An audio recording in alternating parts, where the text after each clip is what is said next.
Welcome back to Daytona International Speedway. It's the Camping World Truck Series turn. The Nextera Energy 250 qualifying. Where will everyone start? There's only 36 spots, and it is chilly here in Daytona Beach. Just 48 degrees, and the clouds have begun to move in over the racetrack. Hello, everyone. Rick Allen, Phil Parsons with you once again. Now we've got 42 trucks here. 22 are locked in. That means 20 are a little nervous right now as to are they going to get into this field. A lot nervous, and what a great day we've had on speed here with a duel. And we saw now who is going to make the Daytona 500. Our broadcast partner will be up here and join us shortly, Mikey Waltrip, who will be in that Daytona 500. But we've got 20 drivers here and teams knowing that they have to qualify their way in here. Here's a list of some of the guys that have to do it. Nelson Piquet Jr., Formula One veteran, going to make his Truck Series debut. Max Papis did a great job in his duel to qualify for the Daytona 500. And oh, by the way, there's Kyle Busch. He only won 7 races last year. Now we see Ron Hornady on this list because because they did his point swap.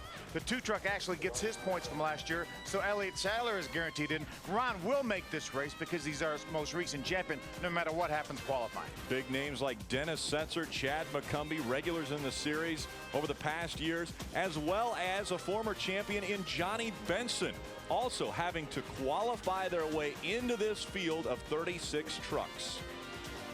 We want to head down to pit road before the trucks roll. We go with Adam Alexander. Rick, a Chevrolet has never won at Daytona in the Camping World Truck Series. Matt Crafton hoping to change that tomorrow night. What are your expectations for qualifying? I really don't know, honestly, because we never did a qualifying run. This is the exact same truck we had here and we qualified with last year here, and we haven't really done anything to it.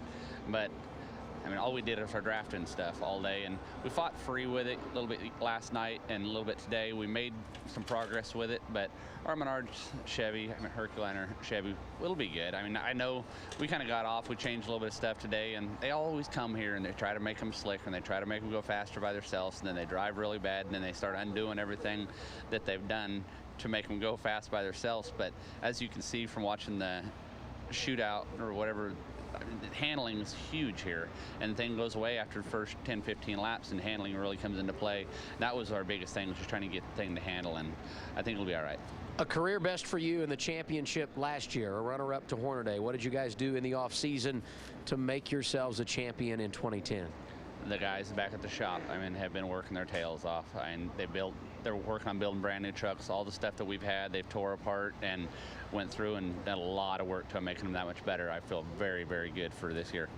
Good luck tonight. Thank you. Well, back in 2005, Bobby Hamilton won this race after starting in 36th position. So you might say qualifying doesn't matter, but I don't believe that to be the case. And one guy who's got a good shot at winning the pole tonight, Jason White, you get to go out first, though. Is that an advantage or a disadvantage? You know, I don't really know. I always thought going out later would be cooler. Maybe it's an advantage. I don't know. I know Colin Braun won the pole. He went out first last year, so hopefully we can do the same thing. It'd be pretty cool. Here's the bad news. If he does post a fast time, he's going to have to sit around for a couple hours to find out if it holds up. But if it holds up, it will be good. Take a look at Dennis Setzer's number 46 truck. Remember, that was involved in an accident earlier today where his teammate actually came down on him after having a little contact here with Ron Hornady. Yeah, Johnny's pretty much an innocent victim right there. That's Johnny Benson, that 95 truck. Got a little tap from Ron Hornady, turned him around right in front of his teammate, Dennis Setzer. Neither one of these trucks had a backup truck. Danny Gill's guys had to make some pretty significant repairs to both of those trucks to get them back out here on the qualifying line, and they are both on qualifying line. There's Ron Hornady explaining to Danny Gill exactly what happened, and Ron was very apologetic when we interviewed him and said, hey, it was totally my fault. But there you see the 95. The damage has been fixed as well on that race truck. So they are in line and they are ready to go out onto the racetrack for their qualifying efforts. Take a look at our Toyota track description. Phil, you've been around this place quite a few laps. Quite a few times, absolutely. 2.5 miles in length. You see the corners 31 degrees. We talk all the time about the tri-oval not really being a straightaway. It is an absolute turn here. We saw a lot of guys in the duel get really jukey when they went through there through the tri-oval. Back straightaway is the only straight part on the racetrack, basically, and sometimes we see a lot of wrecks there. So, anyway.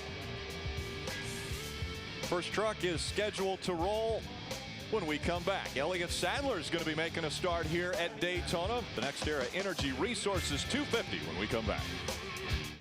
I'm really proud to be a part of it. Love, it's pretty amazing.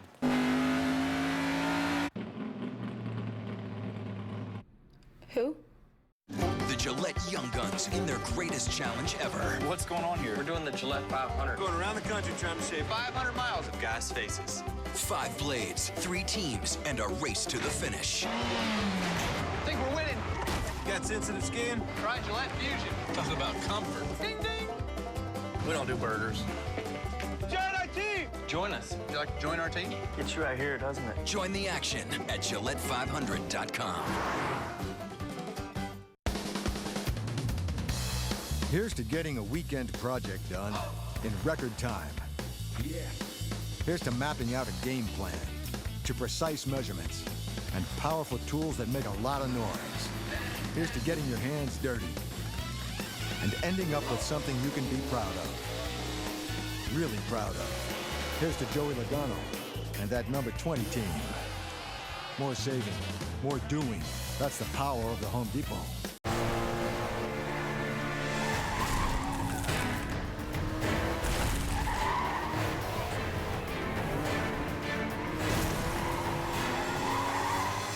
Same start times all season long.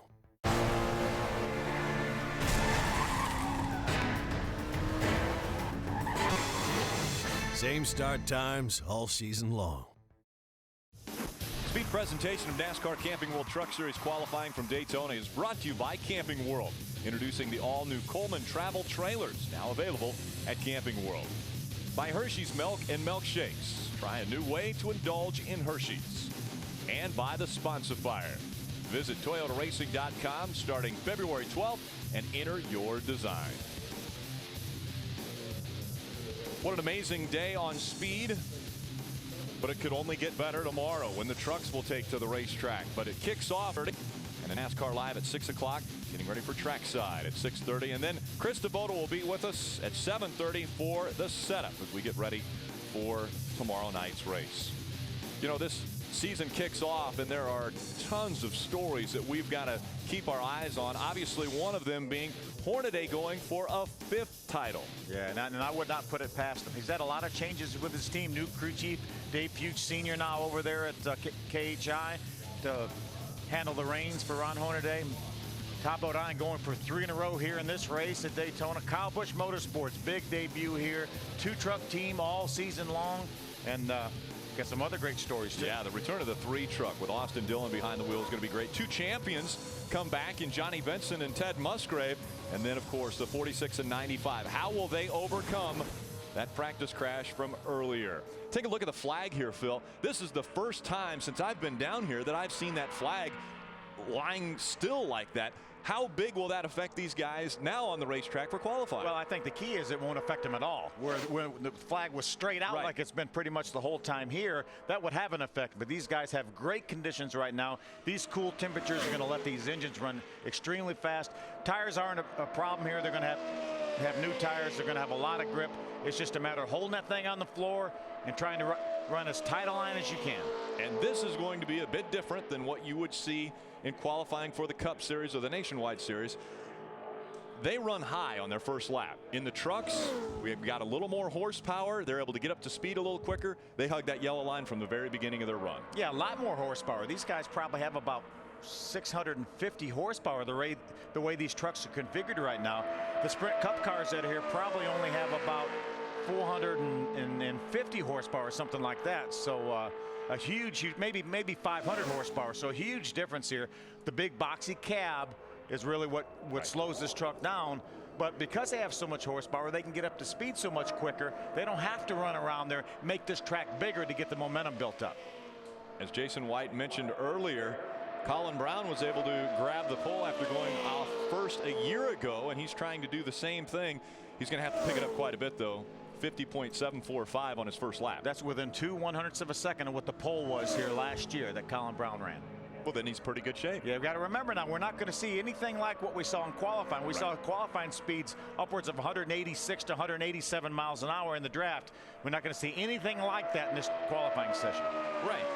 Elliott Sadler is in the number 2 truck. I'm sure there'll be a big pizza party if you win the pole tonight. You got a chance?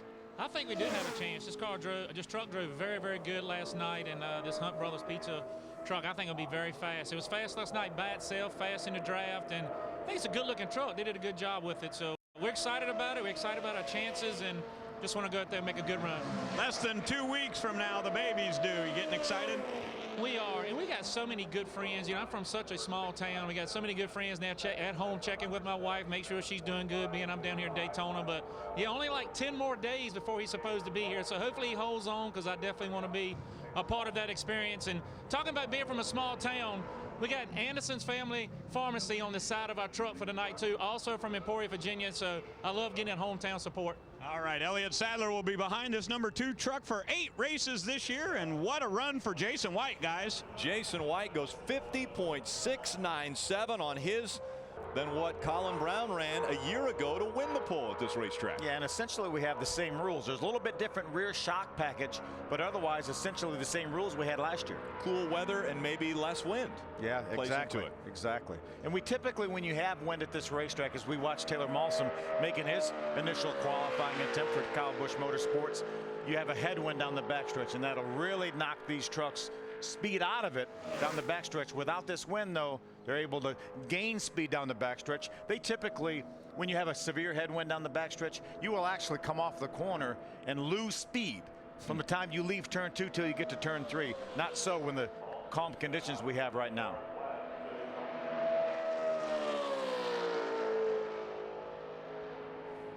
Good looking truck right there for Taylor Malsam. Again, schedule will run the full schedule here for Kyle Busch Motorsports. Really impressive rookie season last year, as you can see right there, 12th in points. Finished 2nd in the Rookie of the Year race to Johnny Sauter. Finished 10th in this race last year for his first attempt in a truck.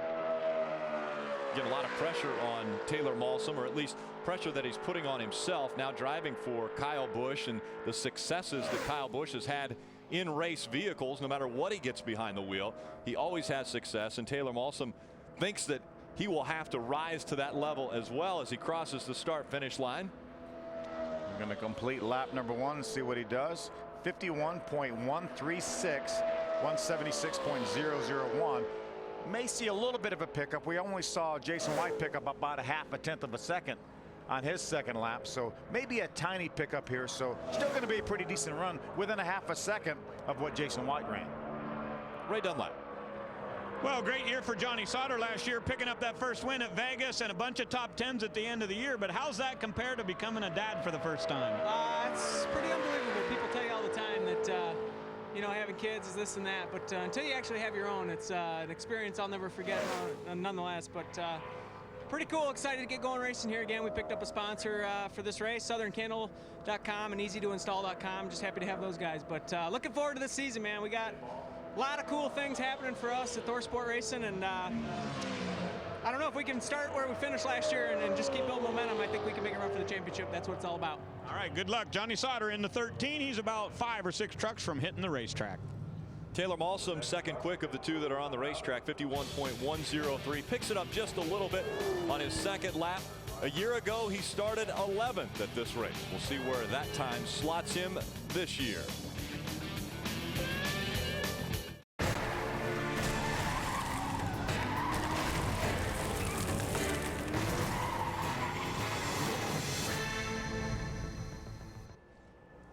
Tomorrow the trucks are back, and we are here in Daytona for the clashes, crashes, and high-banked excitement. Always deemed as one of the greatest races at Daytona and Speed Weeks. It all kicks off tomorrow night at 7:30 p.m. right here on Speed. One of the greatest races ever, not just here at Daytona. Yeah, it is very good. You will want to buckle in for tomorrow's exciting race.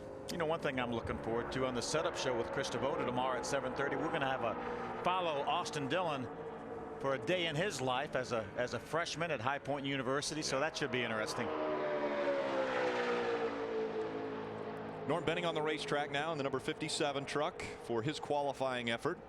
His first lap 52.392, trying to pick up on that. Again, the mark everyone's shooting for, Jason White put up there at 50.697. And remember, these first 22 trucks are locked in the field.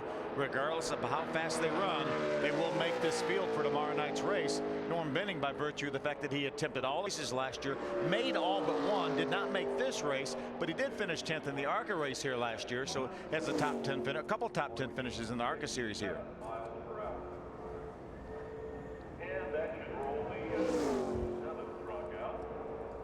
Double A. Rick, Jason White raised some eyebrows when he was quickest in final practice earlier today, and you've done it again, a very solid qualifying run. Yeah, I tell you, the guys at the shop, Doug, and the whole team just worked so hard this year in the offseason getting this truck ready, and Roush Yates' power, I mean, unbelievable. And if it can hold up, it'd be pretty cool, man. We're pretty excited about the season. We got a lot of things working, and Scumburger.com team is ready to roll this year. Go do dinner and a movie and watch the rest of qualifying, and we'll let you know if it holds up. Hey, thanks, man. I'll see you in a little bit. Hey, and my boy MW made the race at the Daytona 500. I think that's awesome, and go get him, MW, in the race, man. I'm excited for you. Michael Waltrip with that dramatic run earlier today. Well, let's hear from David Starr as he's getting ready to buckle in the number 81. Same sponsor on the truck, but a brand new team. David, how's it coming together? It's coming together great, man. Glad to be with Randy Moss Motorsports. It's a blessing to have Zachary on board again this year, and having Mike Skinner as a teammate. It's just everything's been great so far. Working with Doug Wilcock, my crew chief, and man, we're excited. Got high expectations for the year. 50.69 is the time that Jason White posted. What are you expecting out of this truck? Well, our Zachary Toyota Tundra, we never make a qualifying run today or last night. We just worked on handling. You know, we're really focused on getting this thing to drive good. At the end of practice today, man, I was so pleased with it. I could drive it anywhere. It handled good. And we never even focused on a qualifying run. So I can probably tell you I'm not going to run what Jason ran, but we just want a good, solid starting spot. I was talking to Doug, the crew chief, and he said, hey, somewhere between 20th and 15th where we're going to end up. So we just want a good starting spot, and this thing is going to drive good, and hopefully we'll drive our way to the front. All right, go get him. David Starr for Randy Moss Motorsports, driving number 81 on your program. Sean Murphy across the start-finish line. 52.405 for Sean Murphy, fourth quick of the four that have been on the racetrack. He's started here twice in a truck. His best start 28th back in 2005. Finished in the 20th position back in 2006. That's his best finish. Great looking truck, great sponsorship on board. It's Dietz and Watson. Yep, my kids love those that turkey they get from Dietz and Watson. Good looking truck for SNS Green Light Racing. Sean, a Florida native from Fort Lauderdale, on his second lap of qualifying. We'll see how he does if he picks it up. Again, 52.405 was lap number 1. As he comes through the tri-oval and across the stripe, lap 2. Picks it up just a bit, 52.353. That's enough to move just in front of Norm Benning. So he moves up into the third spot of the four that have been on the racetrack. That will bring Elliott Sadler to the racetrack. Elliott hasn't raced in a truck race in about 6.5 years. Yeah. It's been a while, and he hasn't started it. A little bit difficult this early in the qualifying session to measure where you stand, but you are second of those 4 trucks that have been on track. Taylor, your thoughts on the qualifying run? I think it was good. I think we backed up what we did in practice today, and I know Kyle and me got a pretty close truck, so hopefully we can get there in the draft tomorrow. And he is amazing at drafting, and it beats me every time. So I'm just going to try to follow him in the race tomorrow and just learn as much as I can, and hope for a good finish. Kyle Busch, a pretty good guy to learn from, Ray. And down on my end, Adam, Todd Boddine has Geico on the truck this week. How did that come about? Well, we've got a great relationship with Geico, with Germain Racing. And of course, we're really happy with Max making it in the race today with a Geico Camry. Barely beat me out for that one, but we got a great relationship. And we were coming down here with no sponsor on the truck, and we called them up and said, hey, you want to help us out? And they said they would be more than happy to, and here we are with Geico on this Tundra. The only driver to have won 2 races here at Daytona in this series is this truck. It's the same truck, so I'm assuming it's good enough to do it again tomorrow night. It's pretty good. Knock on wood. I mean, anything can happen, but we haven't touched it. It's the same front end geometry, same A-frame, same bump steer, same shock, same spring, same everything, and it drives just as good as it did last year. It sucks up awesome. you love, and it drives good, and you never have to worry about it going fast, and this is one of them. And guys, the good news is the same driver behind the wheel. 2 wins here at Daytona, 2 wins at Talladega for this particular truck. Elliott Sadler second quick on lap number 1 at 50.961. That's got to be pretty good for Elliott as well as Ron Hornady. Those 2 drivers looked impressive in practice earlier. Yeah, I think so. I don't think that's going to approach what Jason White ran, but get back to Ty Boddine, what a great job he did in Kurt Shelmerdine's 27 car in the first duel. Unfortunately, not quite able to get in the show, but really ran well and was up in position, and then they had that late caution flag, and when things shuffled out, unfortunately Ty didn't get it in, but he gave that car a heck of a ride. Working his way through 3 and 4, the bumps. We'll see how he does on lap 2. We've seen about a actually a little over a tenth of a second for Elliott Sadler pick up on lap 2 to 50.847. That still holds him in the second spot behind Jason White. Elliott Sadler knows how to get it done at this racetrack. He's been a runner-up in the Daytona 500. Came probably within 10 or 15 seconds of maybe winning last year's Daytona 500 when it started raining. He had just gotten past prior to the rain. Stay with us. A lot of big names getting ready to qualify for the truck race here at Daytona. Welcome back. Nextera Energy Resources 250 qualifying continues for the Camping World Truck Series, now on the racetrack. That 47 of Brett Butler, 24-year-old out of Georgia, on the racetrack trying to get a good starting position for tomorrow night's race. We've been joined by a guy who has a starting position in the Daytona 500. Congratulations, Michael. Thank you very much. It was a little tense, but we're going to start the 52nd running of this great American race, and I couldn't be happier. I'm assuming you had a tire going down. Yeah, we did. It started shaking the lap before, and you know, sometimes they shake and you think it'll be fine, and this time it just started going up the hill, and it was going flat. You know, you had an unbelievable run just like those last 2 laps. Yeah. It looked like, wow, here comes Mikey. I was even pointing into the screen going, he is going to do it again. He's racing his way back in, and then all of a sudden you checked up. Well, and let me tell you, Rick, what I think happens, those tires, they blow up with air. So you're pushing, it's going to push worse. And so what happens when the tire starts to go flat, Phil, it starts to stick better, and then all of a sudden it just gives up. Give up. What a wild ride. And then obviously getting into the wall didn't feel good. It didn't. Inside won the first one. Let's see what happens here. All right, who's going to make the Daytona 500? I believe Stewart. No, Kane's fighting back. It's Kane, I believe. Casey Kane. Are you a Scott Speed fan? Yeah. I don't care what he does to his toenails. I love him. I'll hug. We had a hug. Did you hug it out? We'd had a man hug, and let me tell you about just briefly about that. He's a race car driver. You know, he didn't race because of Michael Waltrip. He raced because of Scott Speed.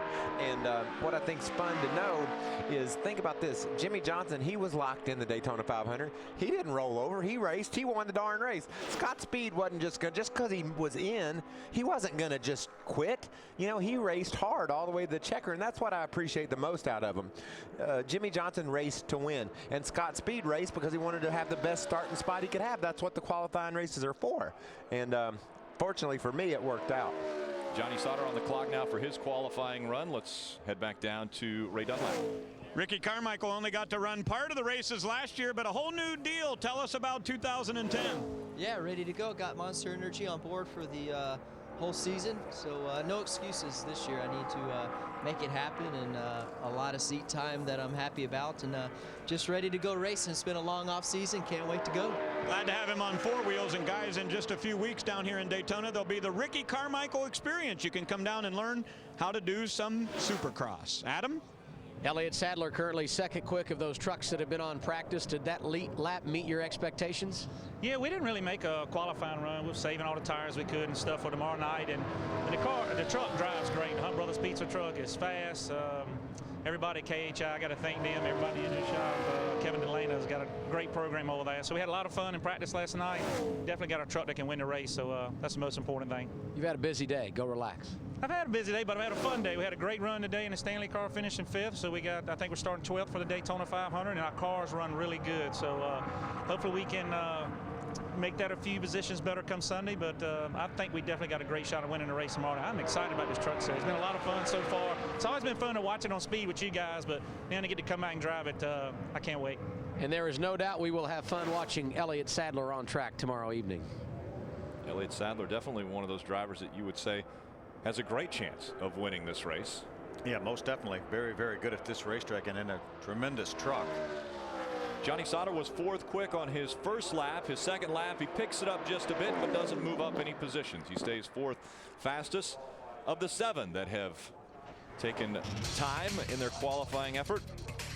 Still coming up, Eric Almirola will be out on the racetrack, as well as David Starr. 2-time race winner Todd Boddine will take to the track shortly as well.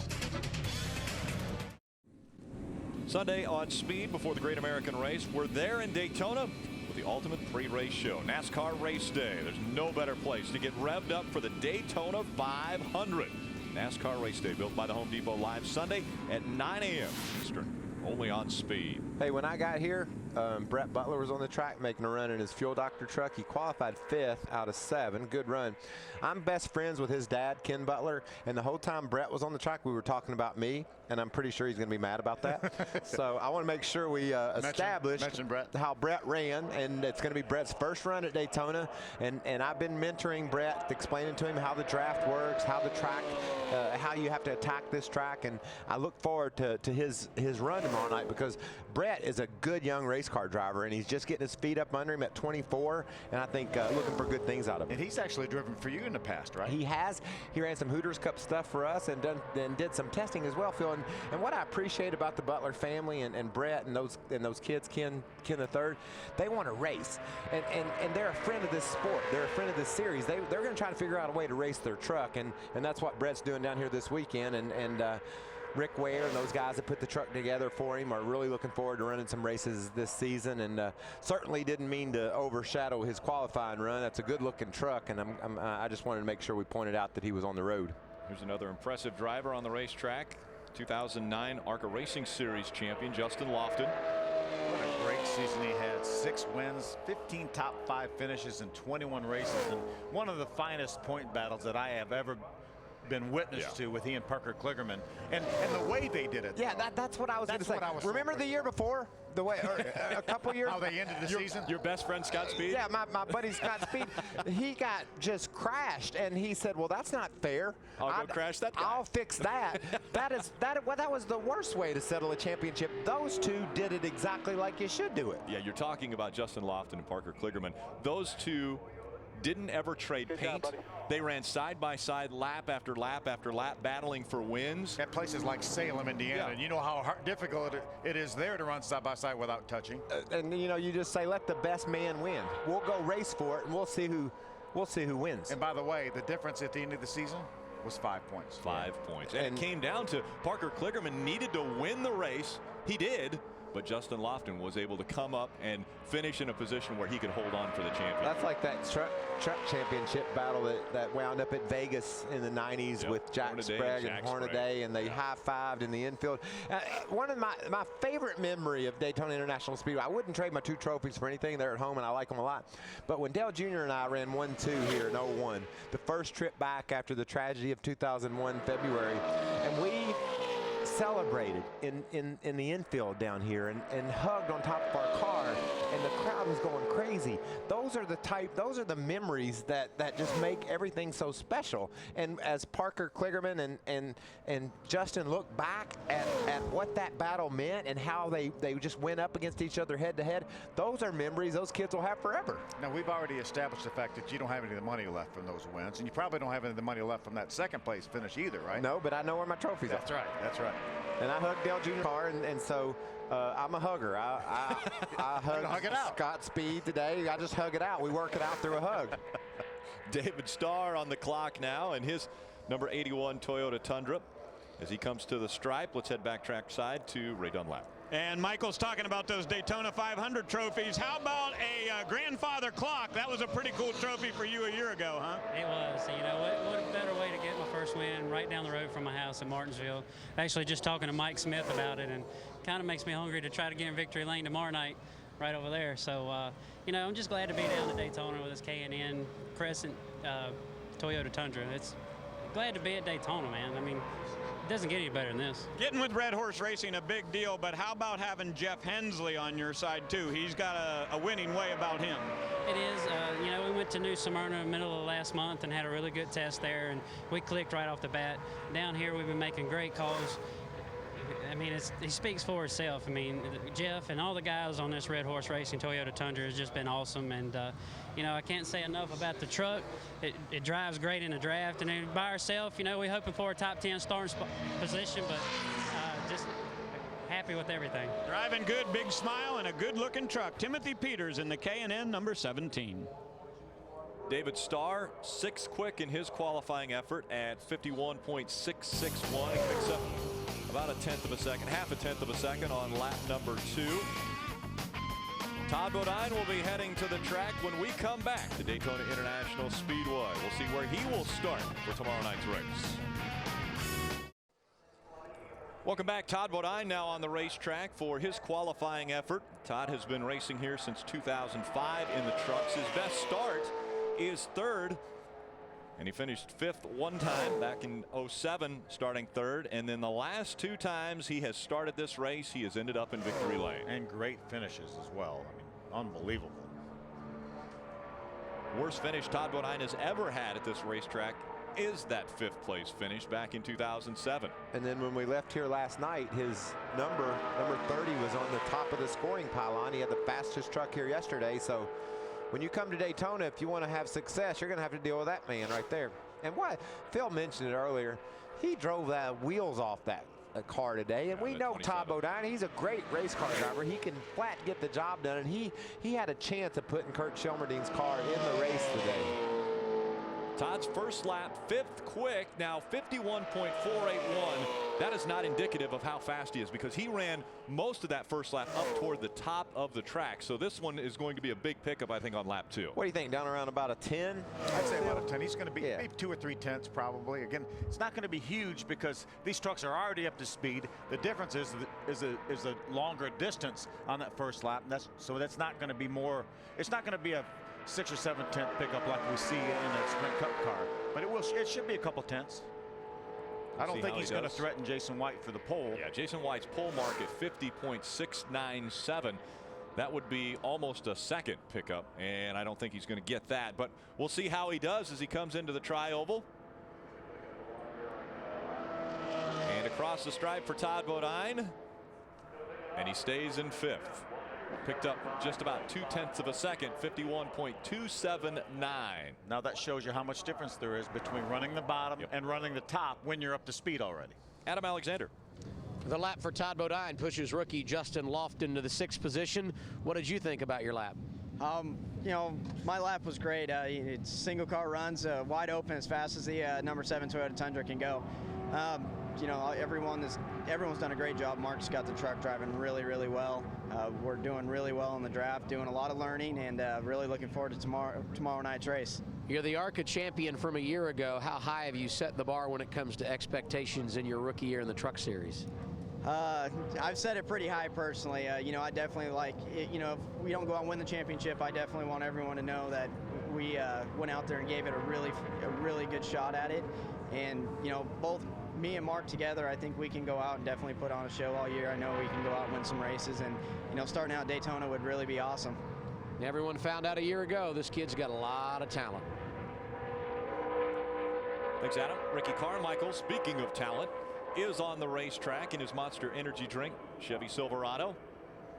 Again with Turner this year, was with KHI a year ago. Across the stripe, and he is now on the clock for his qualifying effort. Good news that he's going to be able to run a full schedule with Turner Motorsports. Monster on board. I think it's a multi-year deal, as a matter of fact. So great to have Monster in the truck series, and Ricky Carmichael. He did a great job last week in the ARCA race here at Daytona. Finished 7th. Had a spirited battle from turn 4 to the start-finish line with Danica Patrick.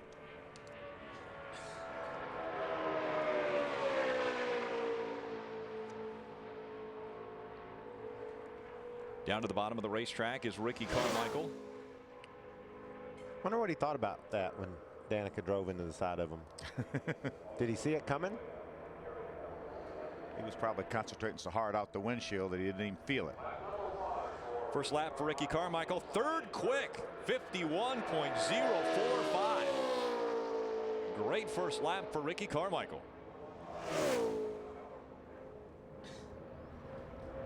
Again, the mark he's shooting for, 50.697.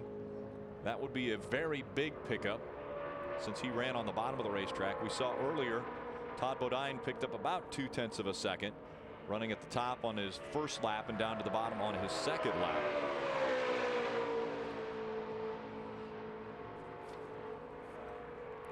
Ricky's only start a year ago, where he started in the 6th spot, finished up 24th, was involved in an accident in that race. That's a good looking truck right there. It is. I like that truck. About the same speed, about 8 thousandths of a second. Yep, on his second lap, holds him in the 3rd spot. You know, I'd put chrome wheels on it, though. It looks really good. You like the chrome wheels. Jennifer Jo Cobb will be making this race. We'll see how she qualifies in just a bit. Meet the daring who face down fear behind the wheel. Wednesday, Speed introduces you to the men who provide the ultimate in personal safety. Dangerous drives, executive protection. Wednesday at 8 p.m. Eastern only on Speed. Jennifer Jo Cobb's number 10 rolling in line for her qualifying effort now on the racetrack. Donnie Leah in the number 21. Donnie's a former winner in the Camping World Truck Series. What a great race that was. What about how he won his race? That's the way you win short track races, though, right? He needed a spot, and he took it. Yeah. That's what he did. They were 3 wide going into turn 3 on the last lap at Mansfield, Ohio. But they raced that way for 20th. You know, he just was doing what was happening all over the track. His just happened to be a little bit more significant. He is also the reigning modified champion, NASCAR modified champion from 2009. The Whelen Modified Series. He slows down, and it doesn't look like he's going to make his second lap, so he will get credit for 51.599. That is 8th quick of the 12 that have been on the racetrack. Right?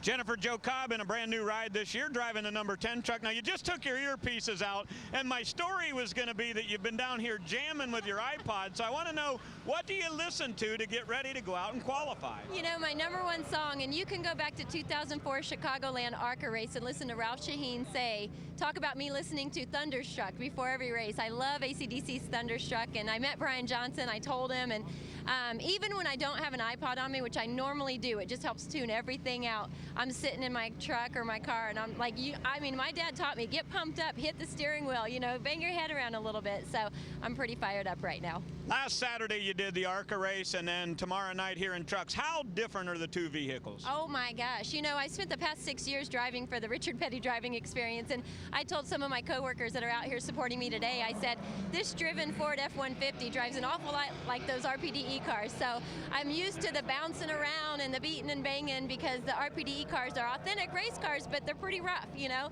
So it's more like a truck, I tell you, and I like it. I like it. I mean, sometimes it's too smooth, and so I'm digging it. I mean, my head's bouncing all around, but I'm loving it. All right, have fun.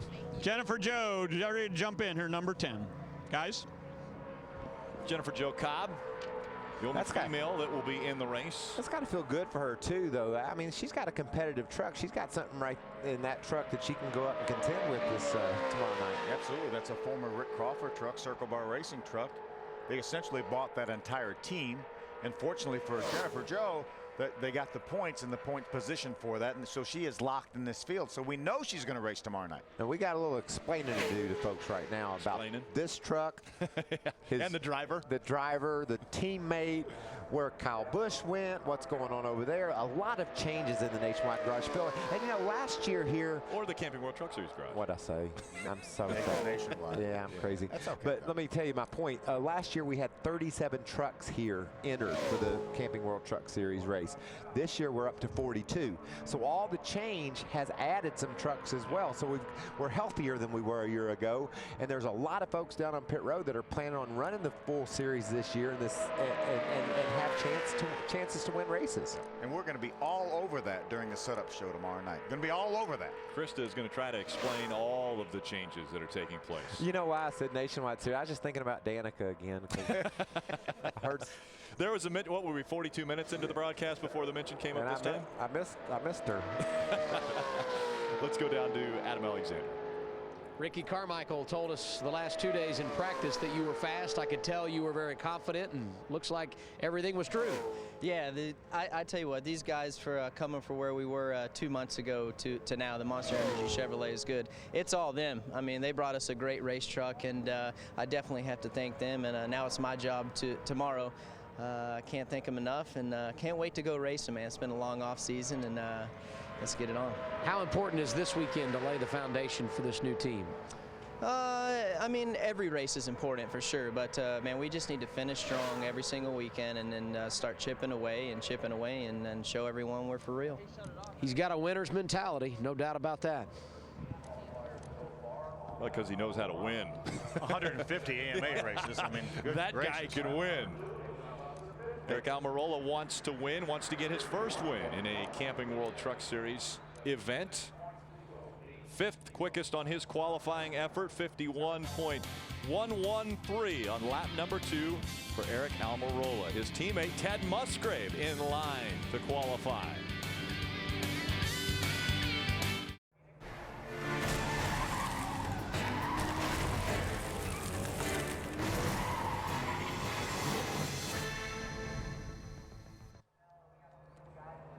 Welcome back. Nextera Energy Resources 250 qualifying for the Camping World Truck Series.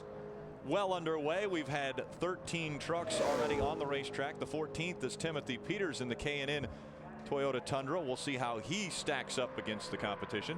Was it not fun watching Timothy Peters come into his own last year? Oh, it was unbelievable. Unbelievable. And I tell you what, how emotional was that win at Martinsville? Like he said, just down the road from his home.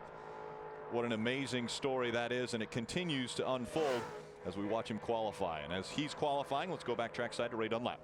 Well, on the side of this number 15, it says hopeforhaiti.com. We certainly hope everyone has made a donation. Ted Musgrave, welcome back to the racetrack. Glad to have you. Yeah, I'm glad to be here, actually. And yeah, Hope for Haiti is actually my sponsor this year, or for this race here in Daytona. I've got a couple of people with charities all come on board with the truck to get us here. And maybe next week it'll say Hope for Teddy so I can get to Atlanta. But right now, truck's running good. It's a Billy Blue Motorsports truck. The people came on board, had some generous donations to get me here, which I guess I got some fans out there for once, and hopefully we can get to Atlanta too. Have you figured out what you got to do to win this race tomorrow night? Push Eric up to the front and then dump him at the end to win it, I guess. So I got a good truck, really do. But you know how it is. If you're not in the right place, the right time, or don't get the right help. But I got the truck to do it, so let's see what happens. All right, 15 and 51 were certainly right there when we raced last on the Super Speedway at Talladega. Here comes the K&N Toyota Tundra to the start-finish line. His first lap was 11th quick. We'll see how he does on lap 2. Lap 2 moves up a spot to 10th quick at 51.614. Hey, another good-looking truck too. For very Timothy good-looking Peters. truck, and guys, we had 14 trucks make a lap around this place.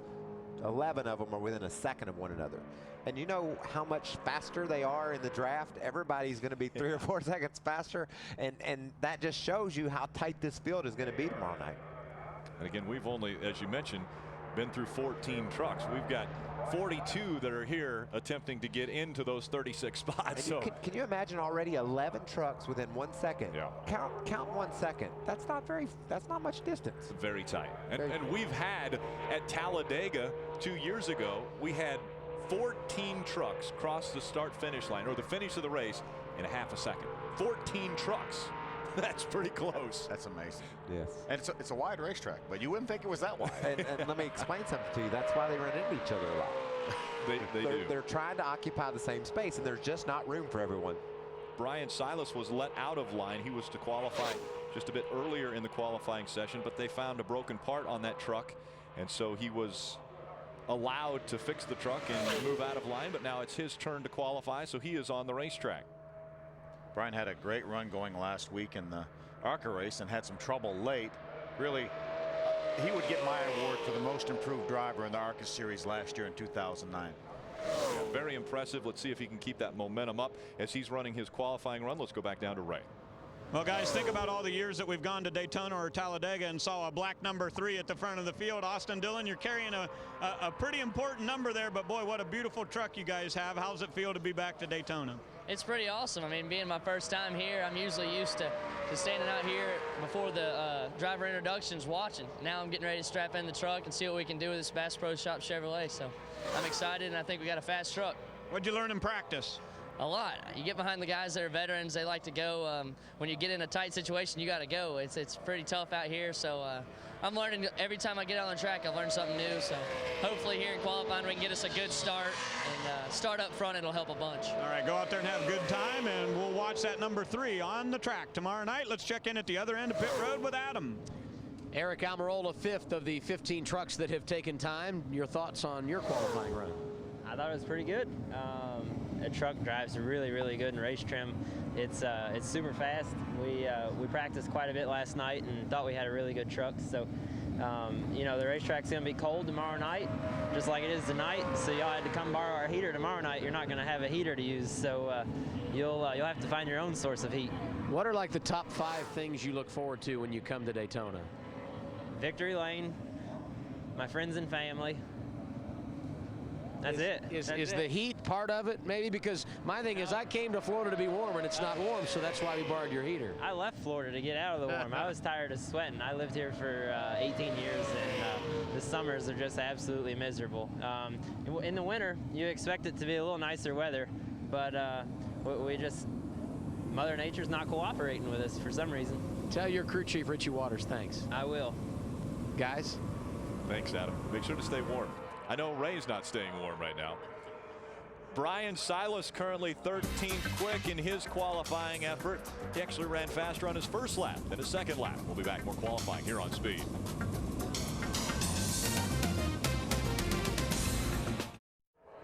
Welcome back. Nextera Energy Resources 250 qualifying and 2009 Camping World Truck Series runner-up now on the racetrack. That is Matt Crafton.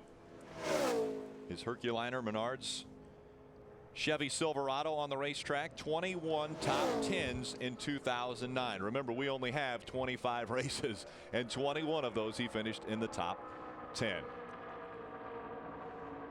Matt Crafton got his first win 2 years ago at Charlotte Motor Speedway.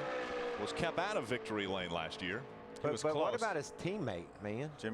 Johnny Sauter with a great run at Las Vegas, and I really thought he had the best truck at Loudon last year, and they had a problem, run out of fuel under green, and fought back to a top 5. And the cool thing about it, Matt was over there racing for a championship, and Johnny was winning races.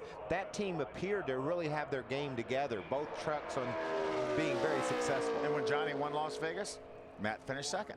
1-2 finish for TourSport. Ray Dunlap.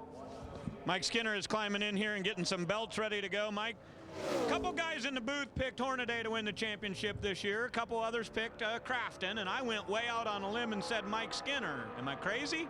No, you're not crazy. It's all good, man. We got Gene Need and Stacy Johnson, Chris Showalter. Chris Showalter's won a couple of these things. Gene Need's won them. Stacy Johnson's brilliant. We got international trucks with Monaco RVs.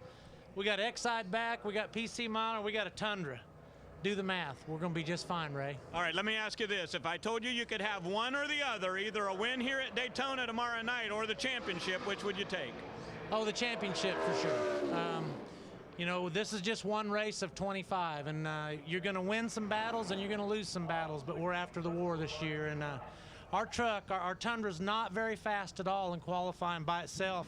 But out there in the draft today, it was really fun to drive, and I think we're going to be competitive. All right, Mike Skinner in the 5, driving for Randy Moss, and he's got international trucks on the side this year. We could tell him right quick he doesn't have to pick between the two, though. He could do both. Absolutely. He could win the race and the championship. That may have been unfair asking him to choose. Matt Crafton, 8th quick in his qualifying effort as he rolls back into the garage area of the 16 that have been on the racetrack. Now, if you're looking for a stock car fantasy game, we have it. SpeedFantasyRacing.com. You can play in your own group, or you can join the overall game for cash prizes. Now, we're going to make this a little more interesting because we've separated some of the speed teams. The Race Hub has a team. We have a team. Yes, that's right. Wind Tunnel, I believe, has a team, and the trucks have a team. And oh, by the way, it's Michael, Phil, Rick, and Ray is our team, and we're going to take down everybody else at speed. What about Adam? Adam's on the hub. Oh, and Krista is on the hub. Oh, that's wrong. Yeah. That's just wrong. We're going to put up a few barriers here. Yeah, apparently. Hey, Rick, when it's your turn to say, let's throw it down to the pit, where are you going to throw it? Well, Adam. I think we might hang it up here. It might stay here for a while. Well, Ray can have it. Ray's part of our team. Is Adam going to get any love? Probably not. No, I don't think so. Rick Crawford on the racetrack for his qualifying run. I was just going to say I've been in a lot of fantasy games with Ray, and you guys might want to investigate a trade. I'm just telling you. Oh, Adam. That's, I don't know. That's the opposition there that just chimed in. Rick Crawford, a good-looking truck there. New paint scheme on the truck this year. Yeah, Lily Trucking of Virginia on board. He said if you see a big truck going down the road carrying some heavy stuff, with a lot of axles. It's generally Lily Trucking. And Rick Crawford, this Lily Trucking of Virginia sponsorship is for this race. He's looking for help to keep him going. One of the longest running drivers in the series, 322 starts in the Camping World Truck Series. You would call him the Iron Man of this series, and it is still up in the air if he will compete in more than this race in 2009. Yeah, we really desperately need Rick Crawford in this field all year long, and he's really special to speed because he won our very first race on speed back in 2003, and I think he was running third when he came off right turn here. 4. Yeah, and when he got right here below us at the start-finish line, he was flanked. He had somebody on each side, but he had a nose ahead and won the race. Yeah, Travis Quapple and Robert Presley joined him at the stripe, but just a bit behind him as he crossed the stripe for that first win at Daytona. Alabama short track racer winning at Daytona. That's like a Kentucky kid winning down here. It just doesn't get much better than a victory at Daytona. Yeah, that was huge. Long time, great competitor, multi-winner here in the series. 7th quick for Rick Crawford in his qualifying effort. 52 or 51. She bounced around a little bit on the exit of 4, but other than that, it drove pretty good. 51.248 for Rick Crawford. 17 have been on the racetrack. Coming up. Isn't it pretty cool to hear them, though, talking about their trucks? Running 175 miles an hour in a pickup. And he said it bounced around a little bit, but really pretty good. Could you imagine at home getting in your pickup and going 175 mile an hour and seeing what that felt like? It bounced a little bit. Mikey, we were talking as we were watching Duel earlier with you involved in it. It is amazing what you guys do. It's very hard to appreciate it because you're not sitting there in the seat, but you're running 190 miles an hour and you're at sometimes mostly inches away from the other cars or trucks on the racetrack, and you're bouncing around. And you're bouncing. You're also constantly dealing with your car being sideways, the front end not sticking, the back end not sitting. It's like a dance you're having with this car. I've been watching racing since the early mid-70s, NASCAR racing. The second twin, I sat in the Hollywood Hotel and watched as Daryl and them called it on speed. Take my situation out of it. Watching those guys race for the win, that was the greatest race I ever saw in my whole life because they were taking the lead from each other, running 185 miles an hour sideways. And the verdict was in doubt all the way to the checkered flag. The margin of victory combined, both duel was 2/100th of a second. That's amazing. Combined. But what you have to understand, they're doing this ballet inches apart, 185 miles an hour, and they're not totally in control. They're anticipating. They're trying to just keep these cars up under them and stay off of one another while they race each other. It's hard to appreciate the fact that these are the greatest drivers in the world. I'm telling you, because people don't realize not everyone can do that. I mean, it takes a very special few to be able to do what you guys do right now. I really know I can't do that. And it's so funny. These cars very aware of it. These cars are big. They fill up the racetrack just like these trucks are going to do tomorrow night. And these guys, it isn't going to be any cakewalk tomorrow night. Hey, Rick, you stick with a rental car, bud. I will do that. Jennifer Jo Cobb is 14th quick on her first lap. Let's go back to the garage and Adam. Matt Crafton currently 9th. We talked earlier about your success of a year ago. Qualifying important, but not near what we'll see tomorrow night. So as a driver, How anxious do you get at this stage of the year? Very, very anxious. I mean, last month has been horrible for me, just sitting and waiting for this race. I mean, it was decent to qualify. I mean, it's kind of disappointing because the truck was so good last year. We qualified second with this truck, but that's for, I mean, all the hard work these guys do back at the shop. But this thing's going to race just fine. I'm going to have a lot of confidence how it's going to race. We're going to be just fine tomorrow night. Less than 24 hours to wait now. That's it. We're getting close. Jennifer Jo Cobb, again on her first lap, 14th quickest, 52.028. Now again, she's locked into this field because of the number 10 truck that she purchased from Circle Bar Racing. One of the 22 that are locked into the field, but there are 20 others that are fighting for 14 positions, and they are coming up very quickly. Stay with us here for qualifying on Speed. Speed's coverage of NASCAR Camping World Truck Series qualifying from Daytona is brought to you by Nature Valley Granola Bars, the taste nature intended. By Russell Stover Candies, America's favorite Valentine's chocolate. And by Napa. Napa Know-How. Yay, Napa.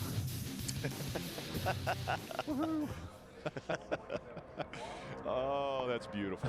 Ted Musgrave on the racetrack now for his qualifying effort. Going to have 2 Napa cars on the Daytona 500. Yeah, I was following the other one down the back straightaway yesterday, and I called him on the radio, and I said, now this is weird.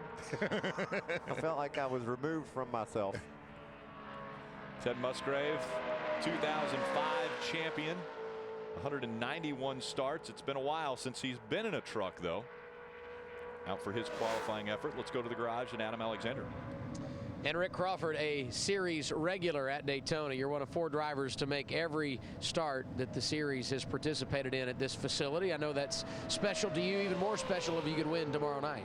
When they said the NASCAR Camping World Truck Series get a chance to come to Daytona in '99, that was a pretty special moment, especially for racers that's never had a chance to run in the World Center of Speed, and it's pretty special. And I'm looking forward to running here again Friday night, NASCAR Camping World Truck Series race live on Speed with Lily Trucking on board the Ford F-150. How has your weekend gone to this point? It's been great. I got a great crew, guys that's worked on it all winter.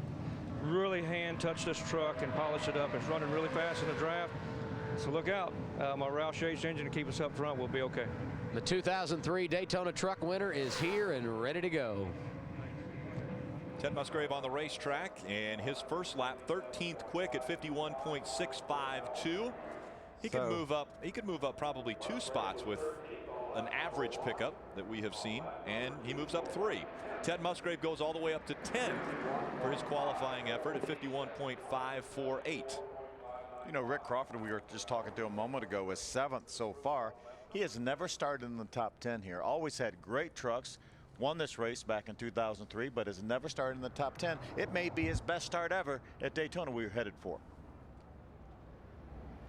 Still to go out on the racetrack, Austin Dillon in that black truck with the famous number 3 on the side. Got some issues there. He should be already at speed, but Bass Pro Shops on the hood of that racetrack. Truck, whatever you said. Freshman at High Point University, and we're going to follow him for a day at school on the setup with Chris Devoto tomorrow at 7:30. Our youngest driver in this field at just 19 years old. You know, something that's cool for me, and I'm going to throw this out there. When I look at that truck, it reminds me of when the truck series started, and Richard Childress built a truck, put a number 3 on it, and put Skinner in it. For me, that doesn't remind me of Dale Earnhardt at all. It reminds me of Richard Childress and Richard Childress Racing, which I think is appropriate. That's his grandson, and he's racing that truck, and that's Richard's truck, and that's what it says. Now, of course, Dale made the 3 car synonymous with NASCAR, a famous race car, but this looks like a Childress truck to me. And remember, the number 3 was RC's number before he actually stepped out of the car and allowed Dale to get in it. When Dale split with the team he was driving for in the middle of the season, Dale was driving a number 2 sponsored by Wrangler. He stepped into Richard's car. Richard was number 3, and they put Wrangler on it with number 3. That's your history lesson. Yeah, of the day. My first memories of By the way, Richard we're was kicking everyone's butt in the fantasy racing. I'm just saying there's no chance anyone has anything on you guys. You know, Kyle and Rutledge thought they could match us in the NASCAR Smarts, and that was a bloodbath. Well, did you ever even take them seriously? Not really. No, I didn't either. Not Phil really. said they want to challenge us. I said, yeah, sure, whatever. And I don't even know if it was even a match. Was it, Russell? What are you shaking your head for over there? Russell has won. Russell and Jimmy have won. Yeah. They've been victorious in NASCAR. Yeah, last Smarts. week, there are stats guys. They're the ones who make me sound a lot smarter. Every time I ask them something that I know the answer to, they look straight down at their computer. So I don't think they can have their computer on Smarts, can they? You wouldn't think so. How about 6th quick for Austin Dillon on lap number 1? A very impressive first lap. As a matter of fact, he's our fastest rookie up to this point at 51.167. Now he has the possibility to move all the way up to the 3rd spot. Third or picks fourth, up yeah. about 2/10, what we've seen before. I think 4th is totally legitimate and very, very possibly maybe 3rd. Or he might not pick up any. A couple veterans watching this qualifying that have already, well, one has been on the racetrack. Another is not. Ted Musgrave and Kyle Busch. Across the start-finish line is Austin Dillon. 3rd quick. Austin Dillon jumps up the charts. 51.023. P3 right there, bud. Good job. Good job. Pump your pedal up on the back.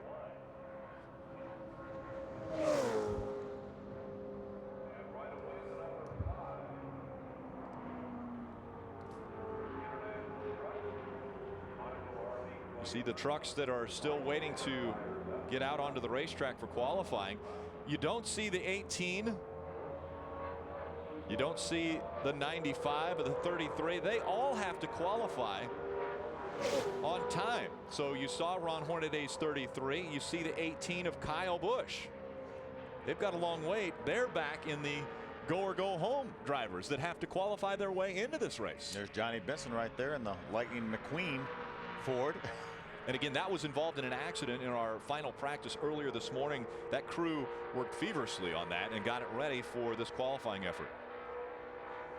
That means that Jason White is going to have to wait all the way to the end of this qualifying session. Sometimes when you get down into the guys that aren't up in the points, you feel pretty comfortable that maybe you can hold on to that pole. But Jason White has got to wait all the way to the end of this session in order to see if he's going to get this pole.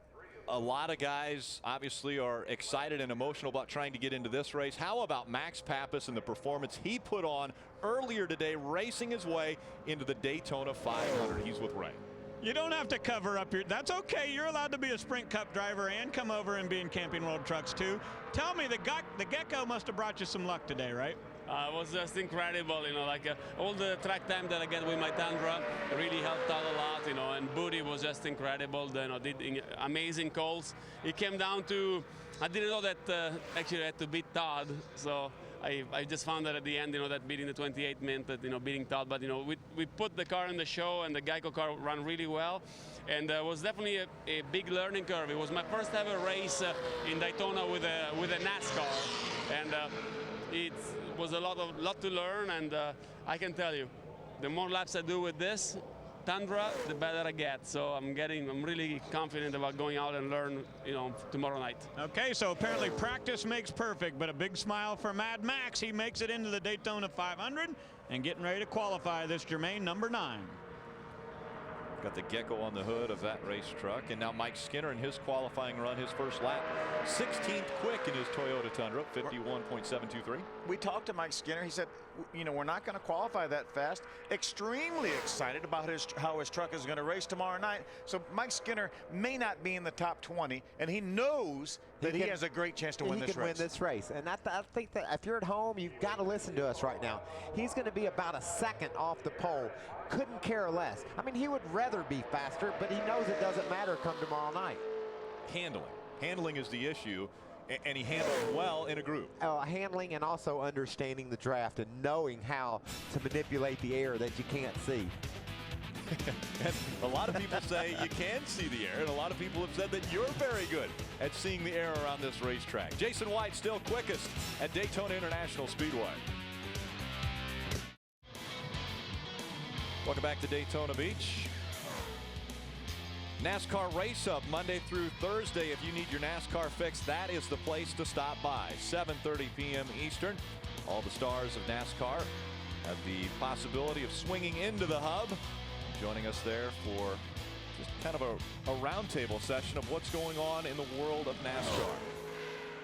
Stacy Compton on the racetrack now, and his number 60 for his qualifying run. This is the last truck that will be locked in. I see Austin Dillon down there. Adam, are you with him?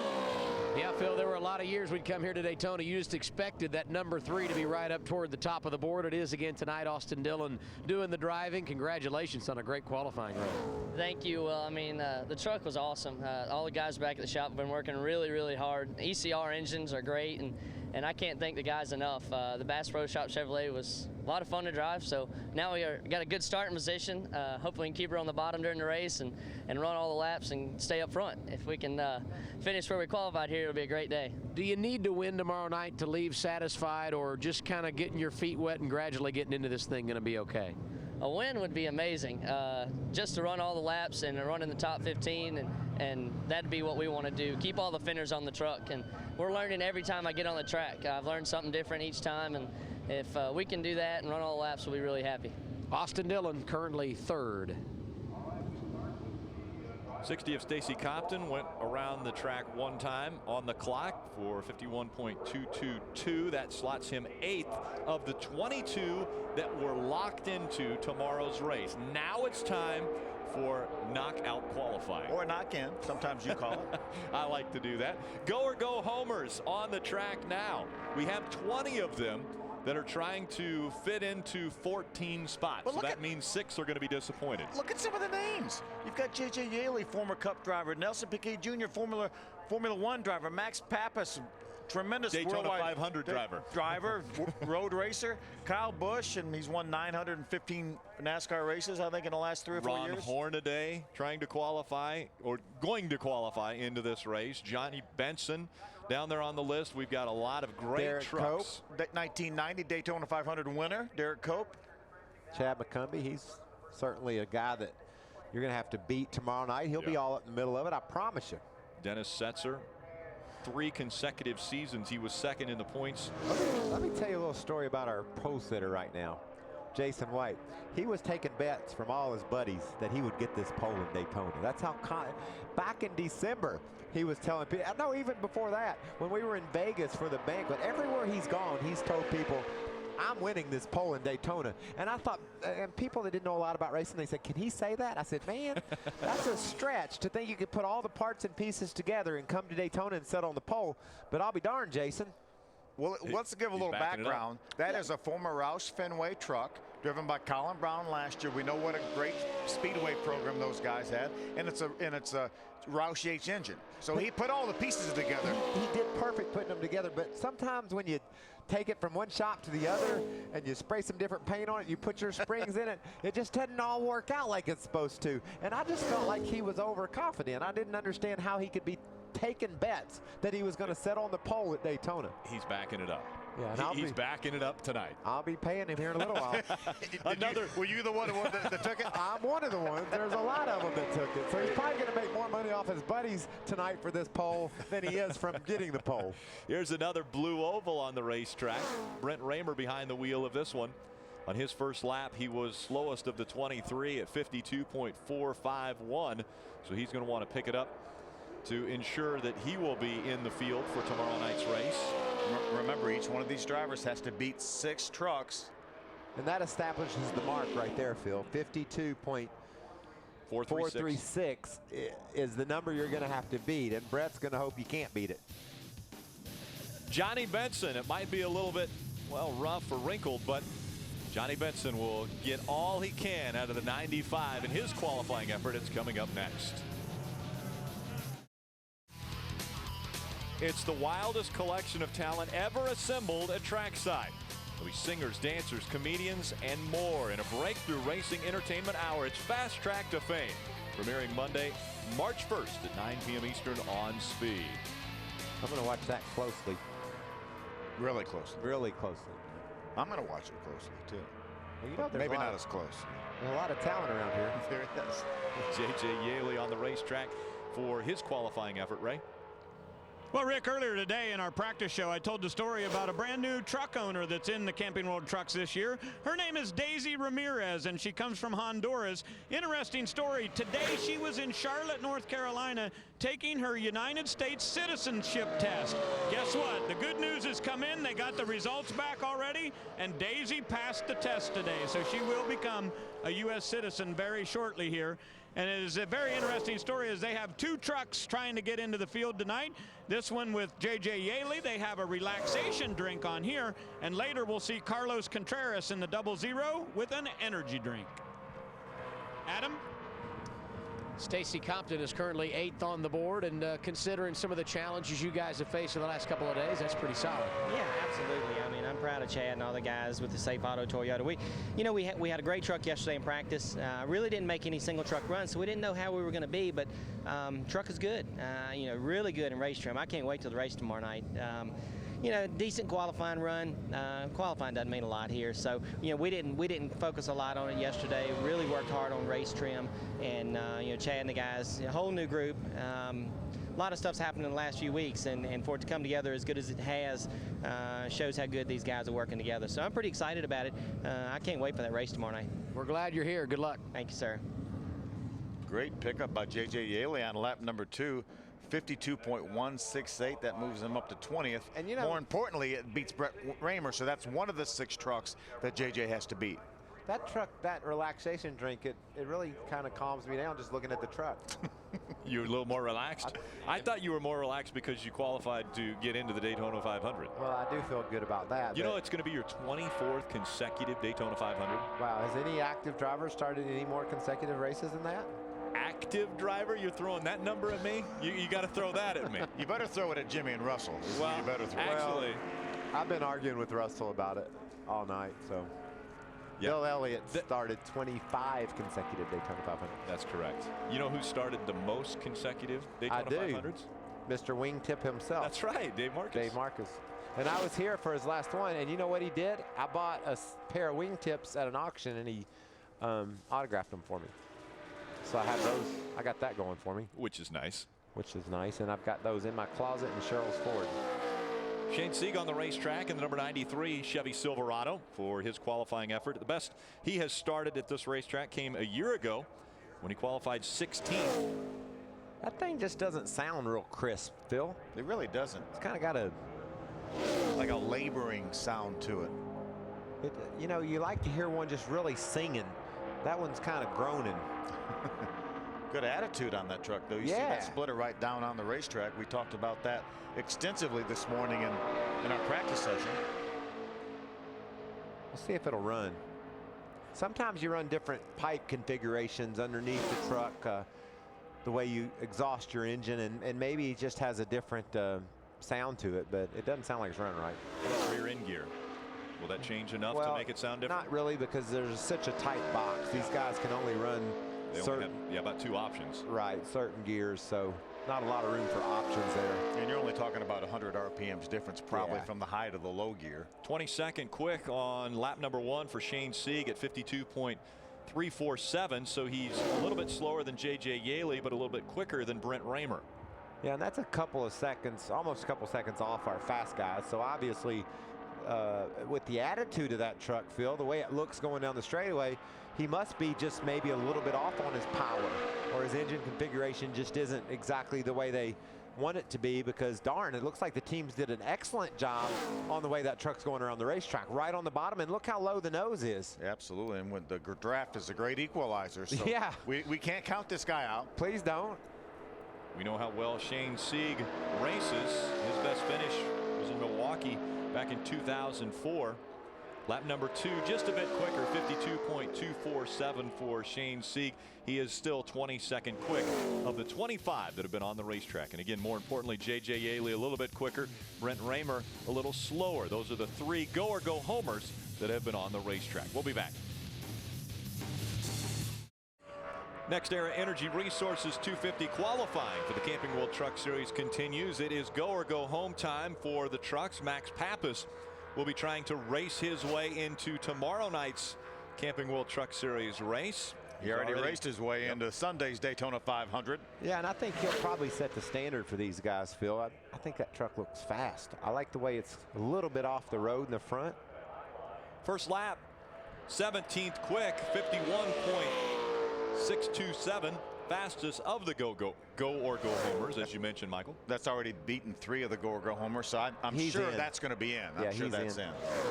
So it's been a pretty good day for Max Papis. Yes, it has. You think he'll sleep well tonight? I think absolutely he'll sleep well.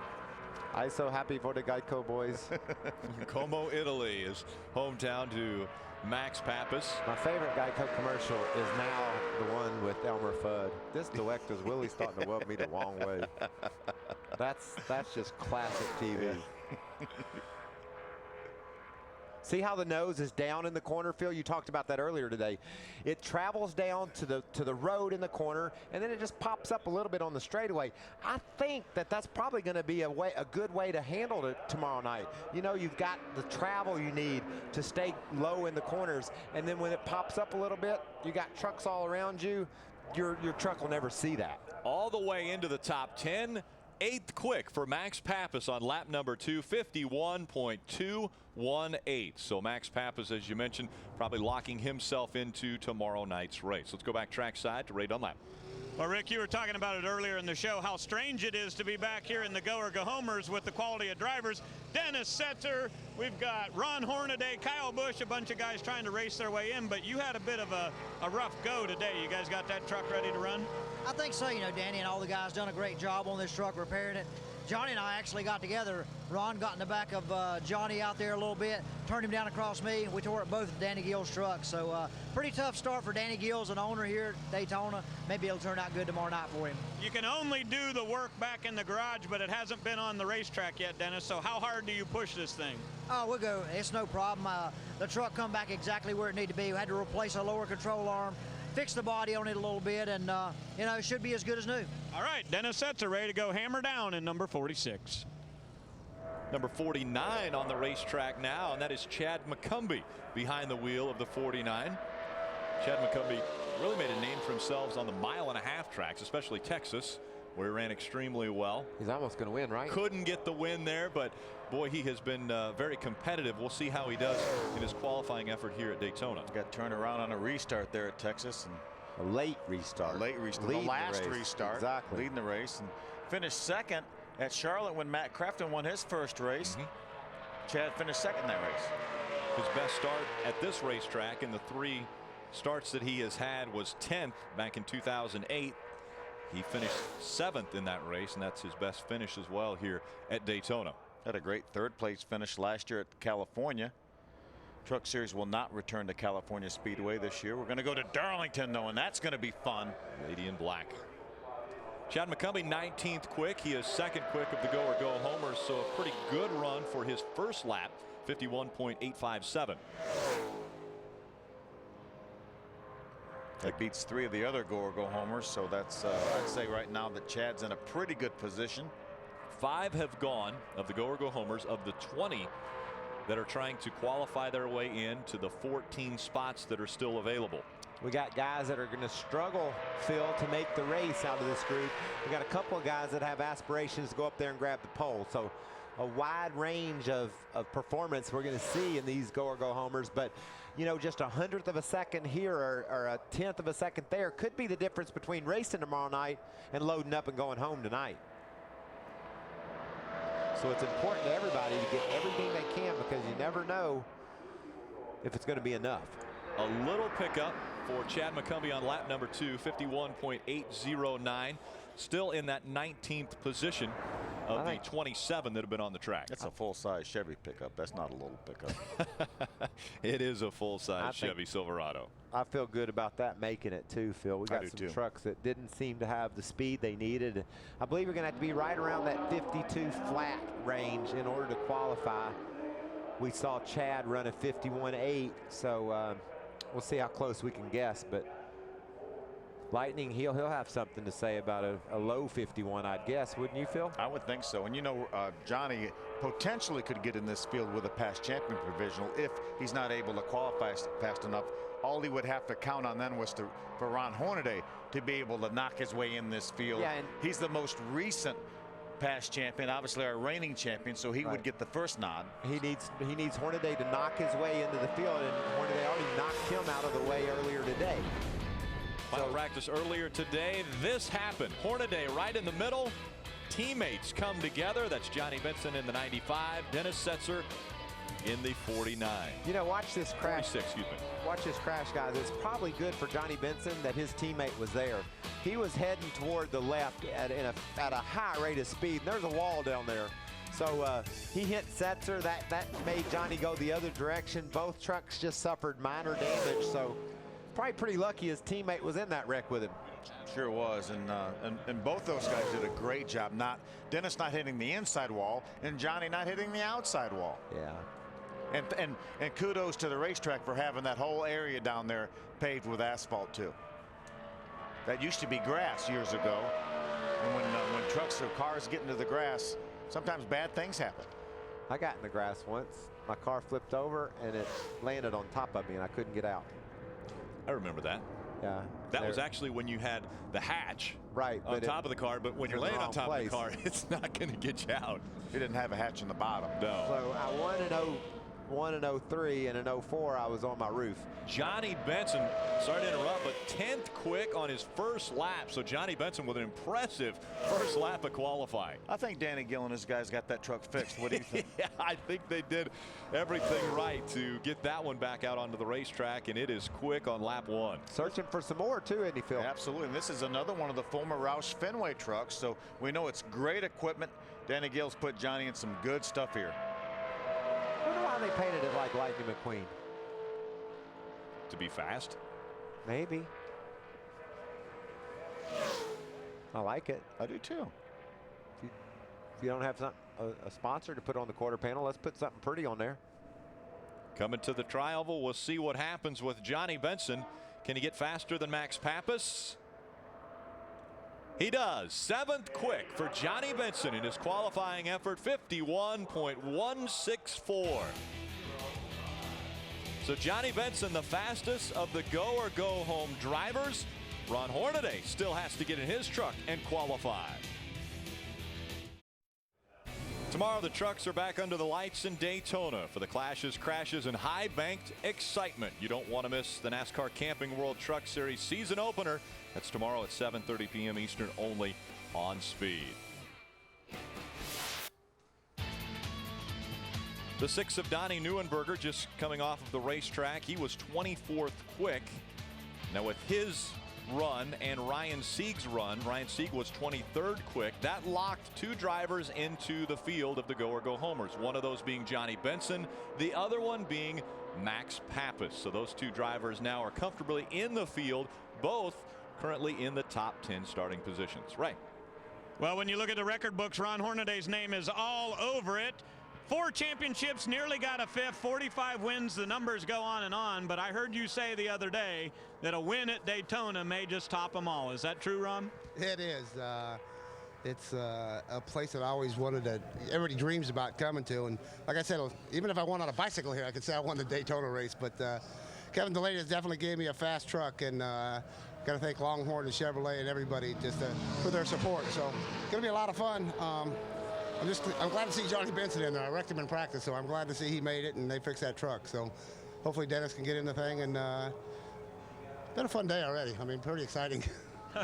Okay, so Ron Hornady hoping to have a run that is similar to Elliott Sadler, who is currently 2nd on the board. Let's check in at the other end with Double A. It's been an amazing day for Max Papis racing your way into the Daytona 500. You are now locked into tomorrow night's Truck Series race. How does all this momentum carry over when you hit the track again for real competition? I'm extremely excited. Today was a great day for Germain Racing, for Geico, for Toyota. You know, it's just like you really need to appreciate what's happening here. You know, we are in the top 10 with the truck.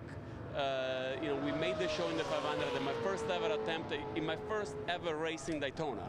Never raced here with anything except IROC before. So, I mean, you know, I'm really ecstatic about it. I'm looking forward for the race, and I'm going to give a good birthday present to my kid. He's going to be 1 year old on Sunday. So in the 500, you know, Matteo is going to have his birthday present. But tomorrow, I think me and Todd Boddine, we have 2 very fast Tundras.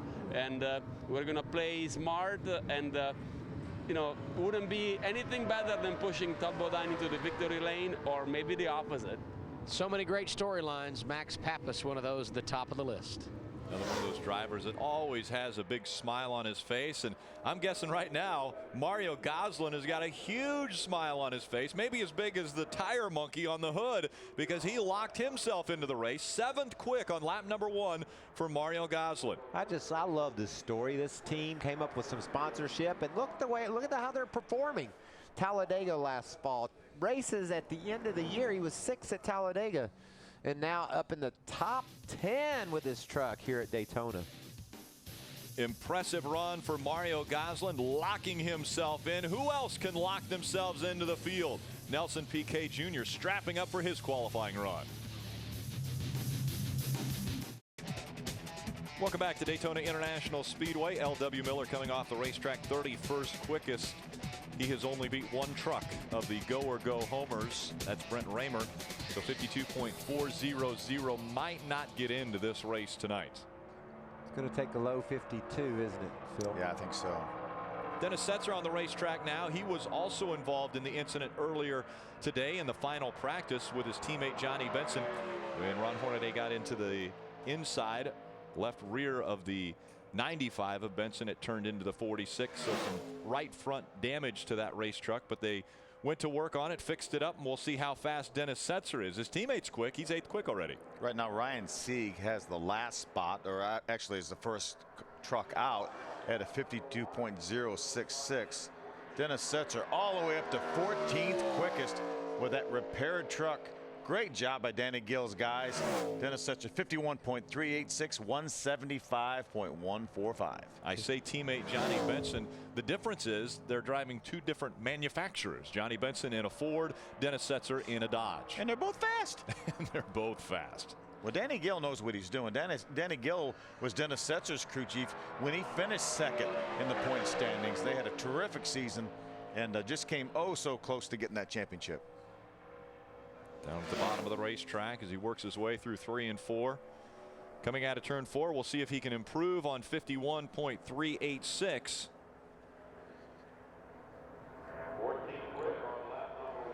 Across the stripe, and he moves up a position to 13th.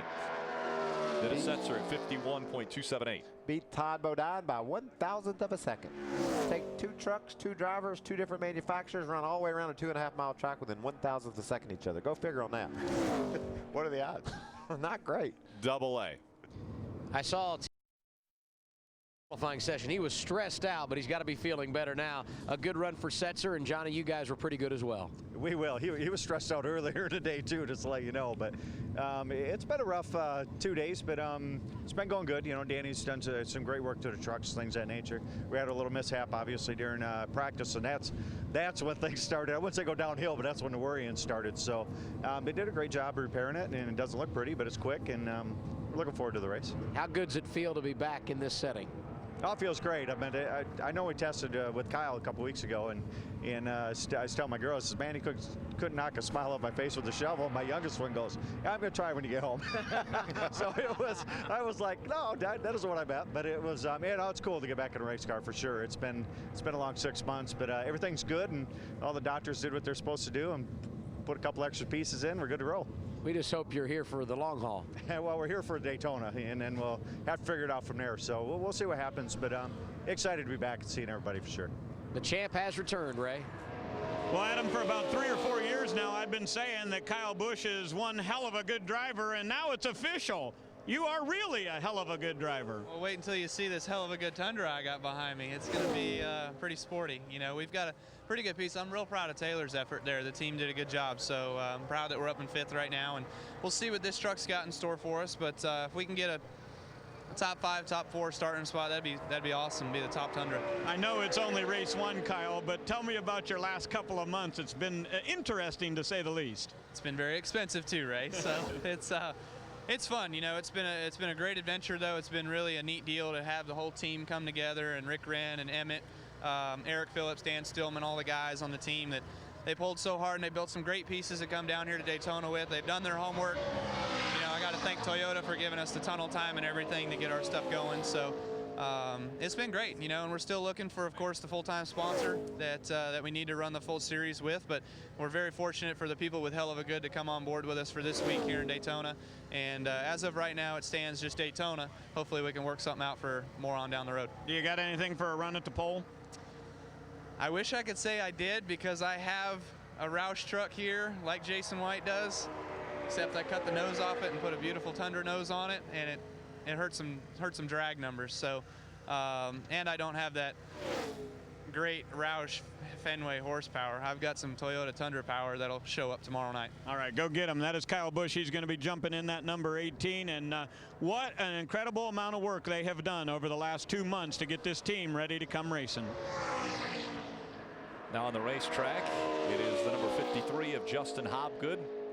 You know, it takes a little bit, I think, Phil, it's fair to say, sometimes a different motor combination to go out there and run one lap fast by yourself in qualifying, and then have that same engine perform how you need it to perform in order to win a race, considering the draft. I mean, a huge speed difference. So if a motor will run along pretty good at 175, it might not do so well at 185. So that's something to consider, what Kyle said. Yeah, but I think we have had 3 pole winners here go on to win the race in the 10 years that we've run here. So that's a pretty good average, 30%. Well, Kyle, I think, is counting on that not happening tomorrow night.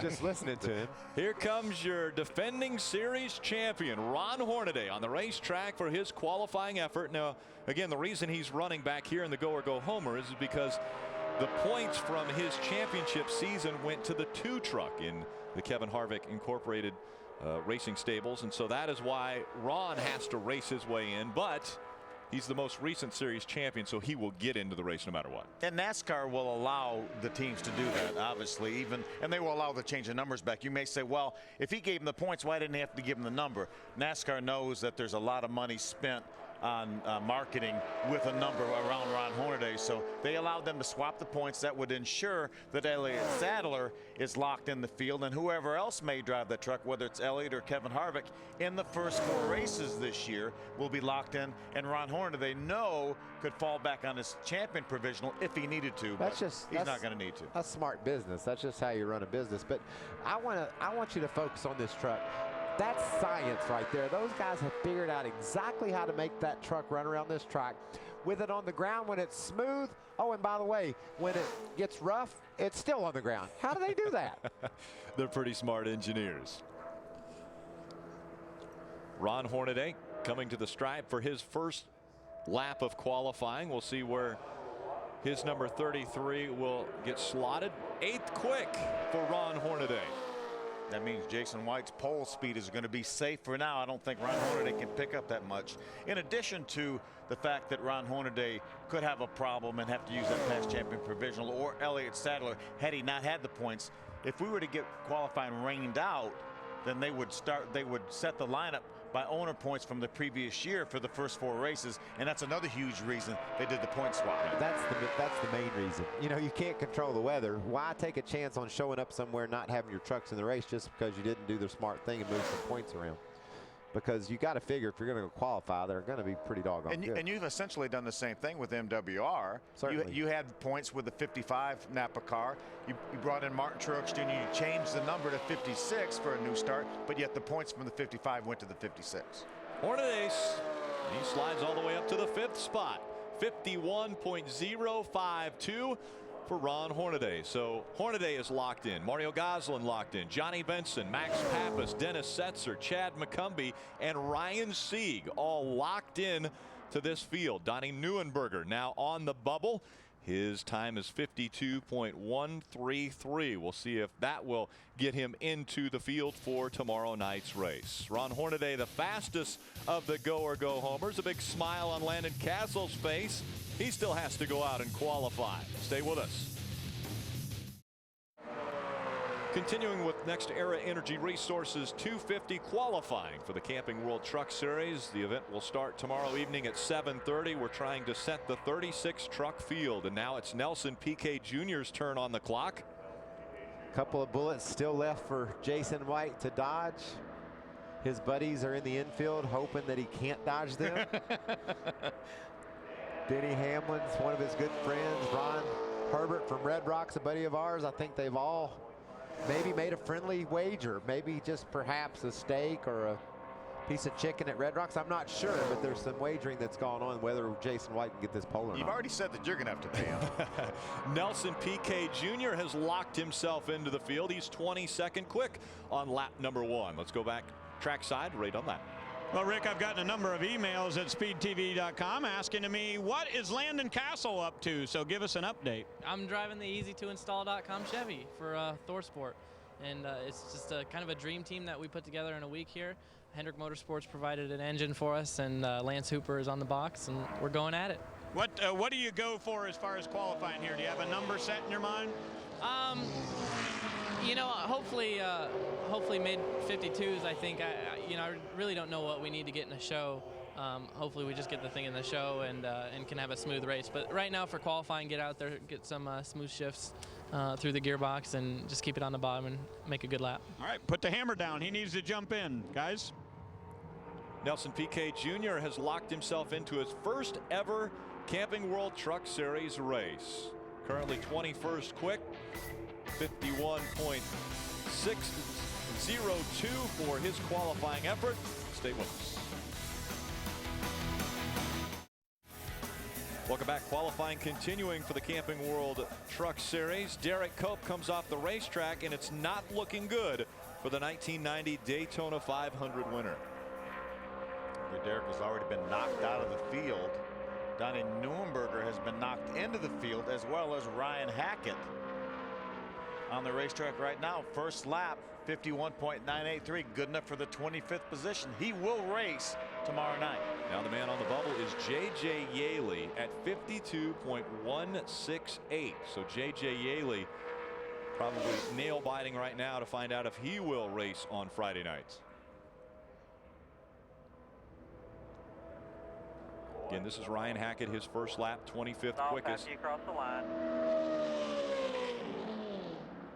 51.983. He's going to have to restart that, by the way. The cars can do that. They can shut it off when they cross the start-finish line.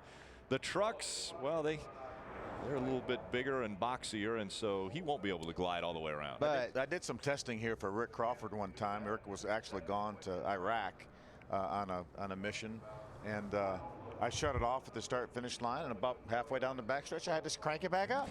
Well, the advantage to doing that for Ryan Hackett is he went ahead and knocked some temperature out of it, coasted, let some cool air blow through the radiator, and he'll crank it back up and drive it on. You know, he has to race that thing tomorrow night, so he doesn't want to get it too hot.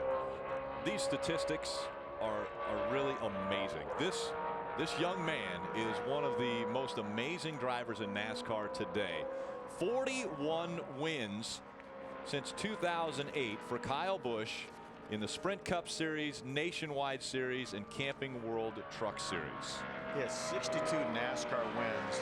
That's 9th all time. And what is Kyle now, 24 or 5 years old?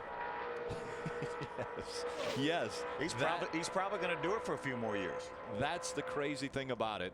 Another crazy thing is he doesn't have a sponsor for the rest of the year. I mean, he's got hell of a good on the hood for this race. They're here to maybe see if they could go a couple more races, but one of the best race car drivers or race truck drivers in the business is looking for sponsorship. Well, we have a little time before Atlanta, so if there's a company out there and they have a little bit of money to spend and they want to get a lot of exposure, they need to jump on board this number 18 truck with Kyle Busch. And I think that's why you got to appreciate the guys and girls that have owned trucks in this series for the last 10 years. Yeah. You know, just worked it out every year to be there every Saturday, Friday, and race their trucks. And it's not easy. It doesn't matter who's driving your truck. You've got to be able to put together the right program for the right partner, and don't take it for granted. It's difficult, and that's why you want to tip your hat to Circle Bar, you know, Bobby Hamilton when he first started. Some of these teams, Richard Childress, that have been here from the beginning, it's just it's a commitment. You have to want it, and you have to work at it. A little slower, I think, than Kyle would have thought. He was hoping for a top 5 run. 16th quickest on lap number 1, 51.334, 175.322. We got to see if we can get him to tell us how soon he thinks he can lead it. Get to the front. Yeah. Remember with Richie Waters at Homestead? I think they said they were going to be leading by lap 10. Yeah, and you guys said there's no way. Right. And sure enough, by about lap 8, he's out in front. Quit telling that part, Rick. Yeah. It's very impressive to watch this young man. Well, we saw him yesterday. He flared up out of the draft, went all the way to the back, and in 2 laps took the lead of the draft and pulled in and quit. Was all the way back up to the front in his Toyota Tundra. Across the stripe for lap 2 of qualifying. Kyle Busch will hold on to that 16th position. So he's locked into the field. He has started at best 19th in this race. That was a year ago. The 2 races that he has run in the Camping World Truck Series, he has been the runner-up. So he's looking to improve on that. Let's go back trackside to Adam Alexander. A solid qualifying effort for Ron Hornady. Was it worth the wait to go so late in the evening, Ron? First of all, you won't say it, but it is Griswold's birthday, so we got to say happy birthday to all these officials over here. I'll tell you, KHI has really stepped their program up, and going out that late to qualify 5th, that says a lot for KHI, Longhorn, Chevrolet. I got to just thank everybody. I mean, this is really working their guts off back at the shop. It's another brand new truck, new bodied and everything, and what they're doing back at the shop to getting all these trucks ready. I think we're doing half the field now, but I mean, this is cool. Good starting spot, and looks like I get to push Ricky around and get him up there, so a lot of fun. Solid run. Good job, Ron. Thank you. When there's good news for one driver, that means there's bad news for another. L.W. Miller will not race tomorrow night. He is knocked out of the field. Speed presentation of NASCAR Camping World Truck Series qualifying is brought to you by Camping World, introducing the all-new Coleman Travel Trailers, now available at Camping World. By Lumber Liquidators, hardwood flooring for less. And by Hershey's Milk and Milkshakes. Try a new way to indulge in Hershey's. Final 3 trucks of qualifying for the Camping World Truck Series, and it's Landon Castle's turn on the clock. And that Thor Sport number 98 Chevy Silverado. First lap's 51.67. He's a 25th truck to be within a second of the pole. How cool is that? And most importantly, that gets him in. He's locked in. Locked into the field, and that knocks Justin Hobgood out of the field. The next one, again, on the bubble is J.J. Yaley as far as getting into this field. And Shane Sieg also one of the drivers hoping to get into this field. But Wayne Edwards and Carlos Contreras still to go on to the racetrack. Second lap for Landon Castle, just a bit quicker, 51.605. He is 23rd quick with that qualifying effort. Moves up to the 23rd spot. Good job, you guys. He's happy with that because he knows he can stay in touch with Jason White that's up there on the pole. And you know what's fun, Phil? You've got Donnie Neuenberger, who's 31st right now. He knows he can keep up with Landon Castle. Absolutely. So if Landon Castle can keep up with the leader and Donnie can keep up with him, Donnie's thinking, I got this covered. There's not one truck in this 36 truck field tomorrow night that doesn't have a chance to run up front and possibly win this race. And one guy who we're sure will be up front is Kyle Busch. He's with Adam Alexander. And Kyle, just from the race truck, I see disappointment in your face and sense it in your attitude. What were you fighting, Kyle? Nothing, just fighting speed, I guess. You know, that's pretty disappointing. I'm sorry to be as happy as I was beforehand going into it, knowing how good Taylor ran. You know, that's what we expected. We expected this thing to be just as good, if not better. It was had this better tunnel numbers and everything, but missed something. Maybe the room of doom hurt us. We'll see how things go tomorrow night. I would guess Kyle will get it turned around on the next day. Room of doom, he's talking about tech inspection. Yeah, he's only 2/10 off of what Taylor ran, Rick. Taylor's up in the 6th spot at a 51.10. Kyle's in 16th, 10 spots, 2/10 of a second. I mean, that's next to nothing. But there's 10 trucks between he and Taylor. That's all he knows. Well, and I think we know how Kyle Busch feels about finishing second in anything, and if his other truck was faster than his, he's definitely disappointed. And he probably told Taylor, your truck's better than mine, and then he just got on TV just now and said mine's better than his. So now he's got to go explain to Taylor he didn't really mean that. Carlos Contreras on the racetrack. We'll see if Carlos can qualify his way into tomorrow night's race. Again, only 2 trucks remaining, Carlos Contreras and Wayne Edwards. J.J. Yaley on the bubble at 52.168. Carlos has done it. He's raced his way in qualifying.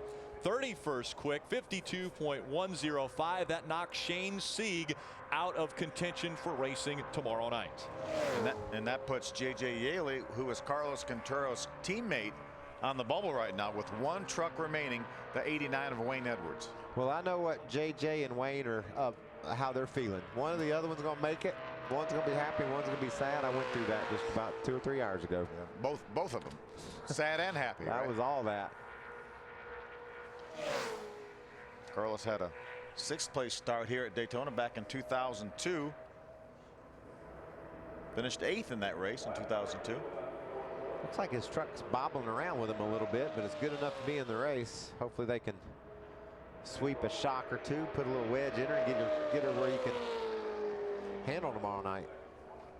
52.092 is the fastest number that Carlos Contreras is able to post in his qualifying effort. Again, 31st quick. Now it's down to J.J. Yaley and Wayne Edwards. One of the 2 will race. The other will load the truck up this evening. This is tense. These guys have got to sort this out. I think we can safely say Jason White has won quite a few bets tonight. Yeah, I think he's pretty happy. I'm trying to get Denny to admit exactly what he bet, but he won't. And I know Ron won't tell me the truth, so I'm not even going to ask him. Again, Jason White set the pace, the very first truck on the racetrack, 50.697. Didn't the same thing happen last year? Wasn't Colin Brown the first truck out on the racetrack, and he had to wait around for the entire field to go, and he ended up with the pole? He did, and it looks like a repeat to that story from 1 year ago. Now it's Wayne Edwards, the final truck to attempt to qualify for tomorrow night's race. Again, he has to outrun 52.168 to make his way into the field. I think it's the same truck. I think it's the same truck that drove off first last year and won the pole. It drove off first this year and won the pole. It could be. I know that the 6 truck was purchased. The one that ran at Talladega was purchased by Danny Gill, and that's the 95 right now that Johnny Benson is driving. So I know that was that 6 truck.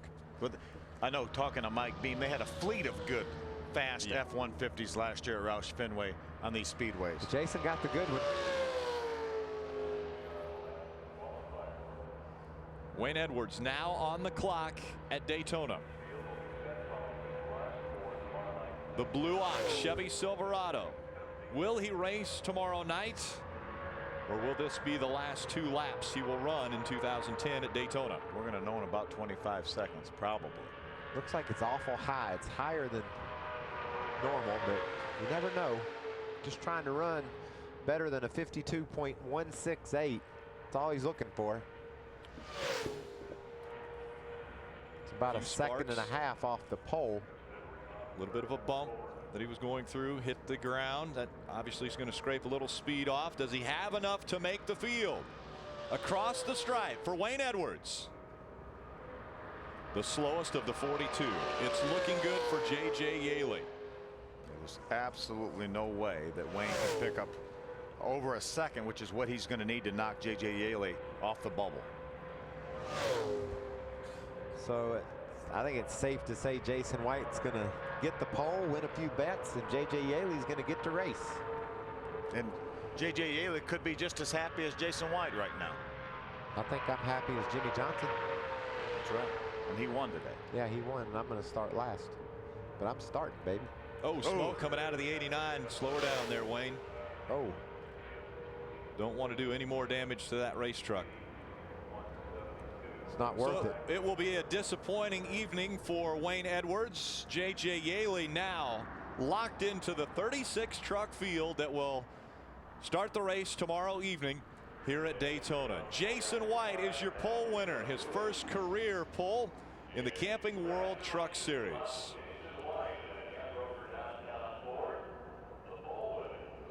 Celebration already beginning for Jason White. Tomorrow the festivities get underway at 1 o'clock with NASCAR Live. And Sprint Cup practice at 1:30. NASCAR Live again at 6. Setting up trackside at 6:30. Matt Kenseth, one of the guests on trackside. What about well that? Denny Hamlin. What about the start there? 2-3, 2-3-4, 3-3, 5-6-5-1. There's a lot of order there today. The big show tomorrow night gets kicked off with Chris Devona at 7:30 in the setup. And then the green flag will drop just after 8 o'clock. And he will be the first one to see it up front. The pole winner, Jason White. Qualifying is done. That means the field is set for tomorrow. 7:30 it kicks off with Chris Devona and the setup. And then at 8 o'clock things get heated up here at Daytona International Speedway as the trucks kick off the 2010 season from the high banks here at Daytona International Speedway. Let's go hear from our pole sitter. He is with Adam Alexander.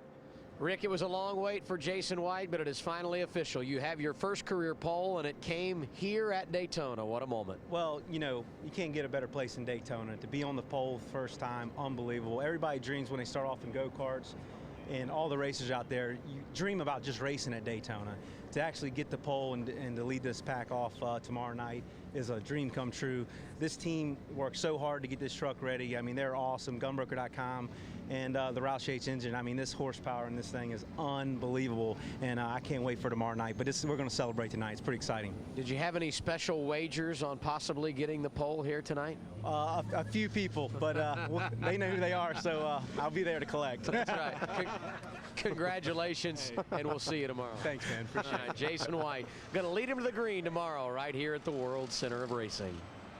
Take a look at our Gillette starting grid. Jason White, Elliott Sadler making up row number 1. So it will be an interesting start because we have the youngest driver in the field just behind our pole winner. That's Austin Dillon driving that number 3. What great runs by Taylor Malsam back in the 3rd row, and Mario Goslin an 8th place starting position for this race tomorrow night. Mike Skinner, series champion, will start on the outside of row 10. Just behind him, making his first ever truck series start, Nelson Piquet Jr. in row 11. Got Landon Castle, Timothy Peters back in row number 12. Jennifer Jo Cobb will start on the outside of row number 14. Carlos Contreras makes his return to the truck series, starts in the 16th row. J.J. Yaley was able to hold on to his spot, and he will start tomorrow. L.W. Miller wasn't so fortunate. Justin Hopgood, Derek Cope, Brett Raymer, Wayne Edwards, and Shane Sieg won't get the honor of racing at the Daytona International Speedway. Always an exciting race when we come to Daytona International Speedway. Tomorrow, a huge day right here on Speed. It all starts at 1 o'clock and then culminates with that 8 o'clock start for the Camping World Truck Series 250. You know, you said that it would heat up, the action would heat up. It will be white hot tomorrow at 8 o'clock. At about lap 100. Normally, we see 3 wide racing across the stripe to find out who will win at Daytona. I wouldn't expect anything less. I can't wait. And we'll be here for all of the action. So make sure to stay tuned to Speed. Thanks for joining us here for qualifying.